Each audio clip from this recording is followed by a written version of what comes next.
اور جب قادسیہ فتح کرنے گئے سعد ابن ابی وقاص تو وہ بھی منظر تھا کہ بیچ میں دریا حائل ہو گیا. اب دریا کیسے پار کرے؟ کشتیاں نہیں ہیں, تعداد لشکر کی بڑی زیادہ ہے. کہا گیا کہ صاحب اگر دوسرے راستے سے جاتے ہیں 1 مہینے کی مسافت ہے, دریا پار کرتے رہو آسانی سے 1 دن میں ہی پہنچ جائیں گے. سعد ابن وقاص نے غور و فکر کیا, کہا چلو سب بندی کرو, دریا پار کریں گے. بولے حضور کیسے دریا پہ چلیں گے؟ بالکل چلیں گے, آؤ. دریا میں اپنے گھوڑے کو اتارا اور ایک جملہ کہا کہ اے دریا, تو جانتا ہے کہ ہم محمد صلی اللہ علیہ وسلم کے غلام ہیں, ہم اللہ کے دین کی بلندی کے لیے بڑے ہیں, امر المومنین کے ہم سپاہی ہیں, اگر ہم حق پر ہیں تو ہمارے لیے راستہ ہموار کر دے. اور بسم اللہ کہہ کے گھوڑا رکھا, اور جب فوجوں نے رکھا تو مورخین اور راوی لکھتے ہیں کہ حیران ہو گئی نگاہیں اور عقلیں کہ گھوڑے دریا پر ایسے چل رہے تھے جیسے زمین پر چل رہے ہو. اور اقبال نے اس کو کیا کہا, دی اذانیں کبھی یورپ کے کلیساؤں میں, دی اذانیں کبھی یورپ کے کلیساؤں میں, کبھی افریقہ کے تپتے ہوئے صحراؤں میں, تھے ہم ہی ایک تیرے مارکا آراؤں میں. خشکیوں میں کبھی لڑتے تو کبھی دریاؤں میں, خشکیوں پہ لڑتے کبھی تو کبھی دریاؤں میں. دست تو دست ہے, صحرا بھی نہ چھوڑے ہم نے, بحر ظلمات میں دوڑا دیے گھوڑے ہم نے. اور لشکر کے اس طرف جب وہ لوگ تھے, فارسی لوگ تھے, انہوں نے جب یہ لشکر کو دیکھا یہ تو پانی پہ چلتے ہوئے آ رہے ہیں صاحب, تو انہوں نے چلانا شروع کر دیا, دیو آمدن, دیو آمدن, دیو آ گئے, جنات آ گئے, جنات آ گئے, ہم انسانوں سے لڑ سکتے ہیں, جناتوں سے نہیں لڑ سکتے. قلعہ حوالے کر دیا. ایک صحابی ہے اس کے اندر جن کا نام ہے حضرت مالک بن عامر, صحابی رسول ہے, راوی اس کے سلمان فارسی ہے. تاریخ تبری میں اس کو امام تبری لاتے ہیں, جلد نمبر 2 صفحہ 497. امام تبری کہتے ہیں کہ مالک بن عامر گھوڑے پہ بیٹھے, وہ جب گھوڑا چل رہا تھا وہ بھی لشکر میں شامل ہے. انہوں نے سوچا بھائی گھوڑے پہ تو ہم بیٹھے چلے جا رہے ہیں, ہم تو نہیں ڈوب رہے, گھوڑے بھی نہیں ڈوب رہے, ذرا کوئی چیز دیکھے ڈوبتی ہے کیا. ان کا پیالہ تھا ان کے پاس, ایک پیالہ نکالا, چھوڑا, وہ ڈوب گیا تھا.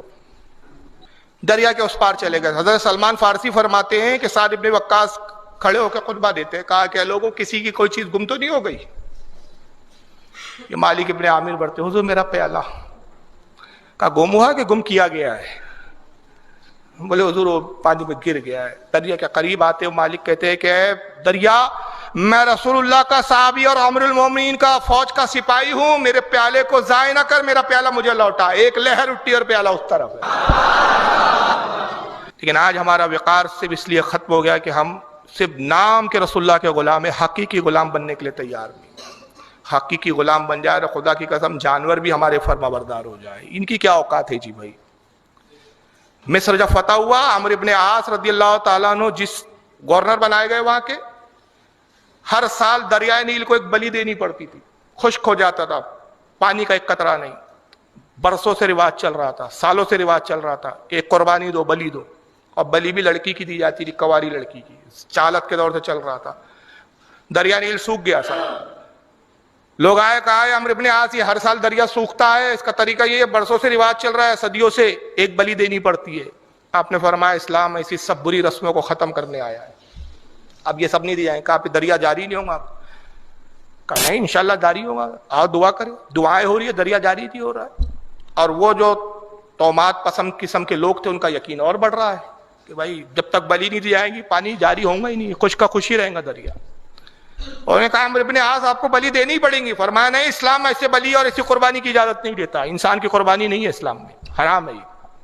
آپ نے خط لکھا حضرت فاروق اعظم کو, حضور یہی ہے ماجرا, کیا کیا جائے. حضرت عمر نے خط لکھا, کہا عمرو اس خط کو دریا کے بیچوں بیچ میں ڈال دینا. اور خط کا مضمون کیا تھا؟ بسم اللہ الرحمن الرحیم, اے دریا اگر تو اپنی مرضی سے چلتا ہے تو پھر ہرگز نہ چل, ہمیں تیری کوئی ضرورت نہیں.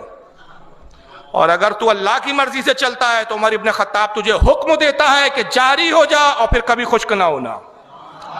دریاؤں کو حکم دیا جا رہا ہے, دریاؤں پہ حکومت ہے.